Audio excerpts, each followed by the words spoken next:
رمضان اور قرآن کے درمیان تعلق۔ پہلا تعلق رمضان میں نزول قرآن۔ قرآن کریم کو رمضان المبارک سے اور رمضان المبارک کو قرآن کریم سے ایک خاص تعلق حاصل ہے۔ وہ تعلق ہے اس ماہ مبارک میں قرآن کریم کا نازل ہونا۔ اس مبارک ماہ کی ایک بابرکت رات میں اللہ پاک نے لوح محفوظ سے آسمان دنیا پر قرآن کریم نازل فرمایا، اور اس کے بعد حسب ضرورت تھوڑا تھوڑا پیارے آقا صلی اللہ علیہ وسلم پر نازل ہوتا رہا، اور تقریباً 23 سال کے عرصے میں نزول قرآن کا یہ سلسلہ مکمل ہوا۔ قرآن کریم کے علاوہ دیگر تمام صحیفے بھی رمضان المبارک میں نازل ہوئے۔ نبی کریم صلی اللہ علیہ وسلم نے ارشاد فرمایا، مصحف ابراہیمی اور تورات و انجیل سب کا نزول رمضان میں ہی ہوا ہے۔ دوسرا تعلق، دونوں کا مقصد ایک ہے۔ قرآن اور رمضان دونوں ہی کا مقصد مسلمان کو متقی بنانا ہے۔ قرآن پاک رمضان کا مقصد بتاتے ہوئے فرماتا ہے، یا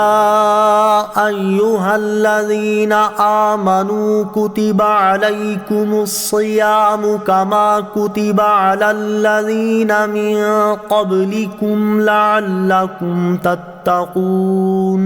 اے ایمان والو، تم پر روزے فرض کیے گئے ہیں جس طرح تم سے پہلے لوگوں پر فرض کیے گئے تھے، تاکہ تم متقی بن جاؤ۔ اور قرآن خود کو اپنے بارے میں فرماتا ہے، یہ کتاب ایسی ہے کہ اس میں کوئی شک نہیں، یہ ہدایت ہے متقیوں یعنی اللہ تعالیٰ سے ڈرنے والوں کے لیے۔ تیسرا تعلق، رمضان اور قرآن دونوں شفاعت کرنے والے ہیں۔ حضور نبی کریم صلی اللہ علیہ وسلم نے ارشاد فرمایا، روزہ اور قرآن دونوں بندے کی شفاعت کریں گے۔ روزہ عرض کرے گا، یا اللہ، میں نے اس کو دن میں کھانے پینے سے روکے رکھا، اس کے لیے میری شفاعت قبول کر لی جائے۔ اور قرآن کہے گا، یا اللہ، میں نے رات کو اس کو سونے سے روکا، اس کے لیے میری شفاعت قبول کر لی جائے۔ بس دونوں کی شفاعت قبول کر لی جائے گی۔ رمضان المبارک کی خاص رحمتوں اور برکتوں سے حصہ حاصل کرنے کے لیے اس ماہ میں کثرت سے قرآن پاک کی تلاوت کریں۔